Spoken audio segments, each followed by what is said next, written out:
Hello, my lovely listeners. Welcome to my YouTube channel.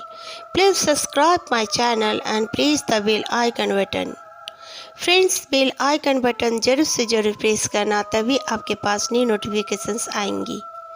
Friends, और एक बात मैं आप लोगों से बोलना चाहती हूँ, मेरी स्टोरी को ज़्यादा से ज़्यादा लाइक करो और फिर मुझे फीडबैक दो, मेरे चैनल को सब्सक्राइब करो। Please friends, support me. मैं इतनी बार कह चुकी हूँ, लेकिन गॉड नोस क्यों, क्या पता, मुझे कोई सपोर्ट ठीक से नहीं करता। और जो लोग मुझे सपोर्ट करते हैं, मेरे लिसनर्स हैं, वो लोग खुशबाश रहें और जहाँ भी हों खुश रहें। आप भी ज़रूर मुझे दुआ में याद रखिएगा। जय श्री राम। आज की जो स्टोरी सेंडर है, इनका नाम है आरती। आरती अपने ही घर का एक स्टोरी हमारे साथ शेयर करना चाहती हैं। अपना ही स्टोरी। एक बार की बात है, मैं कॉलेज जब गई हुई थी, तब मैं नई नई कॉलेज में एडमिशन ली थी और मैं एक बहुत ही बड़ा पेड़ था। बहुत सारे पेड़ थे, लेकिन एक पेड़ बहुत ही छायादार था। उसके नीचे बैठ के सुकून आता था। गर्मियों का मौसम था। मैंने उस पेड़ के नीचे मैं बैठ गई और अपनी किताब निकाल के पढ़ने लगी। तब क्लास ऑफ थी। मुझे खास किसी से दोस्ती भी नहीं हो पाई थी तब तक, क्योंकि मैं बहुत ही न्यू स्टूडेंट थी। अचानक से लगा मेरे जो सर पे और मेरे पीठ में जैसे किसी ने पानी छींटा हो। पानी छिड़कने से जैसे लगता है, उसी तरह मुझे लगा। तो मैंने इधर उधर देखा, लेकिन कुछ नहीं दिखा। ऐसा भी नहीं कि ठंड का मौसम है तो ओस गिर गया हो, गर्मी के मौसम मतलब सूर्य आ गया है, दोपहर हो गया है तो वो सब नीचे गिर रहे, ऐसा भी नहीं था। मैं फिर जब पानी छींटा, मैं जल्दी से उठ गई, इधर उधर देखा, लेकिन कुछ नहीं दिखा। तो मैं अपने क्लास की तरफ चली गई। मैंने क्लास लिया, 2-3 जितने भी लेने थे। मेरी तबीयत बहुत सा ख़राब लग रहा था मेरा सर भारी हो गया है और फिर मुझे चलने में भी जैसे दिक्कत हो रही थी। और मैं अपनी स्कूटी में करके कॉलेज जाना आना करती थी। फिर मैं घर आ गई। घर आने के बाद मम्मी ने कहा, मैं तुम्हारे लिए लंच लगा देती हूँ। मैंने कहा कोई ज़रूरत नहीं, मैं अभी सोऊंगी। तो मम्मी ने कहा क्यों, क्या बात है? मैंने कहा कुछ नहीं। फिर मैंने अपने बैग को रखा अपने कमरे में और हाथ मुंह धोकर मैं सो गई। जब मैं सो गई, मुझे लग रहा था, काफ़ी नींद में थी, लग रहा था कोई मेरे पास बैठ के मेरे सर में जैसे हाथ फेर रही हो। मुझे लगा कि मेरी मम्मी है। मैंने जब आंखें खोलकर देखा तो मेरे पास कोई नहीं था। मैं थोड़ा सा डर गई, लेकिन फिर भी मैंने इग्नोर कर दिया। मैंने सोचा मैं नींद में थी। उसके बाद मैं उठी। उठकर मैंने खाना खाने के लिए जब गई, तो भी मुझे खाने को दिल नहीं कर रहा था बिल्कुल भी। फिर मम्मी ने मुझे हाथ लगा, देखा तो मैं एकदम बुखार से तप रही थी। मेरी तबीयत काफ़ी ख़राब लग रही थी और मेरा शरीर पूरा बोझल हो रहा था। मम्मी ने मुझे एक बुखार का मेडिसिन दिया। मैंने खाया। खाना खाने के बाद खाना भी ठीक से खाया नहीं गया मुझसे। फिर मैं आकर सो गई। सोते सोते कितना देर हुआ था मुझे नहीं पता। मैंने देखा, जब मेरी नींद खुली, मैंने देखा सब कोई सो चुके थे और मेरी सिस्टर मेरे पास में सोई हुई थी। और एक बेड होता था मेरे सामने में, जहाँ पे मेरा भाई सोया होता था। तो मैंने देखा सब कोई सो रहे हैं। फिर मुझे थोड़ी सी पानी की प्यास लगी, लेकिन पानी कमरे में कहीं नहीं था।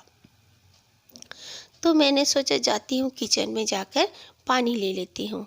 मम्मी हरदम किचन नीट एंड क्लीन करके रात के समय सोने से पहले, उसके बाद किचन का दरवाज़ा बंद कर दिया करती थी। मैं जब किचन में गई और दरवाज़ा को मैंने सोचा कि खोलना पड़ेगा, मैंने हॉल का लाइट को भी ऑन कर दिया था। काफ़ी अंधेरा था।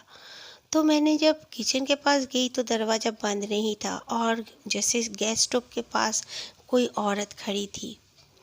मुझे दिख रही थी वो औरत बिल्कुल। फिर मैं कुछ दूर, मतलब थोड़ी ही देर मैंने देखा, 2 सेकंड जैसे ही होगा, वो औरत मेरे ओर देखी। उसकी आंखें काफ़ी भयानक थी। इतनी भयानक मानो आज भी मैं याद करती हूँ तो डर जाती हूँ। उसकी आंखें बड़े बड़े थे और जैसे उसमें आग धधक रहे थे। मैं काफ़ी डर गई और पीछे हटी और चीखना चालू कर दिया मैंने। मेरे चीख की आवाज़ सुनकर मेरे भाई बहन, मेरे मॉम डैड भी आ गए। आने के बाद उन्होंने कहा, क्या बात है? मुझ में पूरी बेहोशी छा रही थी और फीवर भी उतरने का नाम नहीं ले रहा था। मम्मी ने मुझे अपने कमरे में लेकर गई। जाने के बाद मम्मी मेरे सर में हाथ फेरती रही, फिर ना जाने कब मुझे नींद आ गया। सुबह मम्मी मुझे डॉक्टर के पास लेकर गई। मेरा भाई भी मेरे साथ था। डॉक्टर ने चेकअप किया, मलेरिया का चेकअप किया, डेंगू, वो बोले कि डेंगू का भी टेस्ट करा लो। उसके बाद फ्लू वगैरह का उन्होंने चेकअप किया, लेकिन बिल्कुल सब क्लियर आया, नेगेटिव आया। लेकिन इसके बावजूद मेरी तबीयत ठीक होने का नाम ही नहीं ले रहा था। मैं बहुत लाचार और वीक फील कर रही थी।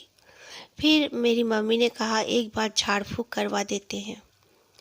तो एक बाबा जी के पास जब मम्मी मुझे लेकर गई, तो वो बाबा जी ने मुझे झाड़ फूँक किया, दम किया। उसके बाद उन्होंने कहा कि इस लड़की के साथ बहुत ही सख्त एक चुड़ैल आ गई है, जो कि इसे इस तरह बीमार कर रही है। वो एकदम बीमार देने वाली और खून पीने वाली चुड़ैल है। आपकी बेटी ज़रूर दोपहर या शाम के समय में कोई पेड़ का नीचे बैठी होगी, वहीं से वो आई है। तो मेरी मम्मी ने मुझसे जब पूछा तो मैंने कहा, हाँ, मैं 4 दिन पहले जो कॉलेज गई थी, अकेले ही एक पेड़ का नीचे बैठी हुई थी और मेरे ऊपर में जैसे पानी छिड़का ऐसे लगा था। तो बाबा जी ने कहा, नहीं, वो पानी नहीं था, वो एक्चुअली पानी के भेस में वो चुड़ैल तुम्हारे शरीर में आ गई थी। और फिर जब हम लोगों ने झाड़ फूँक करा के आ गए, बाबा जी ने मेरे हाथ में एक धागा भी बांध दिया और कहा, 7 दिन बाद आना, एक ताबीज़ दूंगा, पहन लेना गले में। जब घर आई तब मैं आकर काफ़ी तबीयत खराब लग रहा था, लेकिन पहले से मैं बेटर लग रही थी। मैं आके लेट गई। शाम का ही समय था। मैंने देखा मेरे पैर के पास 2 बच्चे खड़े हैं। बिल्कुल काले काले बच्चे लग रहे थे। लाइट भी ऑन थी और मैं पूरा देख पा रही थी उन दोनों को। और फिर मैंने जब थोड़ा सा गौर किया तो मेरे सर के सामने में एक औरत खड़ी थी और सब बहुत ज़ोर ज़ोर से हंस रहे थे। मैं चीखना चाहती थी पर मैं चीख नहीं पाई। मैं ऐसे ही सुन पड़ी रही। फिर कुछ मिनट बाद मम्मी अंदर आ गई। आने के बाद मम्मी जब आई तब मैंने बहुत ज़ोर से चीखा। मम्मी ने कहा, क्या हुआ? मैंने रोने लगी और मम्मी को सारी बातें बताई। तो मम्मी ने जल्दी से वो पानी लेकर आए। मेरे कमरे में ही था वो पानी। मम्मी ने वो पानी चारों तरफ छिड़कना चालू कर दिया और मुझे पिलाया। फिर मम्मी ने कहा, तुम अकेले मत सोया करो। मैं मम्मी के पास ही सोया करती थी, लेकिन वो लोग मुझे कॉन्टिन्यू दिखने लगे थे। 7 दिन मैंने उनको इतना, मतलब घर का कोई भी कोना ना देखी हूँ ऐसा नहीं। मैं थोड़ा सा तबीयत ठीक लग रहा है, मैं सोची कि टेरेस में जाऊँगी, तो देखती हूँ तो सीढ़ियों में वही औरत और 2 बच्चे बैठे हुए हैं। और फिर मैं मम्मी के पास किचन में जाना चाहती हूँ, ठीक मतलब दौड़ के जाना ही चाहती हूँ। दोपहर सुबह का समय में भी वो लोग मुझे दिखने लगे थे। मैं काफ़ी डर रही थी। उसके बाद फिर एक दिन मम्मी पापा के साथ मैं गई, वो ताबीज़ पहन के आ गई। उन्होंने फिर कहा कि तुम्हें वो सब और नहीं दिखेंगे, तुम फिक्र मत करो और आइंदा उस पेड़ के सामने में कभी नहीं बैठना। और फिर उन्होंने कहा, उस पेड़ के सामने में उन्होंने कुछ नमक दिया, ढेर सारा नमक। हम लोग, मेरे पापा करीब करीब 5 केजी नमक खरीद के वो बाबा जी के पास दे दिए थे। उन्होंने कुछ पढ़ा, उसके बाद कहा कि ये सारे नमक को उसी पेड़ के पास फेंक कर आओ। कॉलेज स्टार्टिंग में तो जब कॉलेज मतलब होता रहेगा उस समय तो फेंक के नहीं आ सकते, क्योंकि सब कोई बोलेंगे क्या कर रही है, नहीं कर रही है। इसलिए मैं और पापा, मुझे मेनली फेंकना था। मैं और मेरे पापा दोनों काफ़ी रात के समय में जाकर वो नमक को हम लोगों ने फेंका।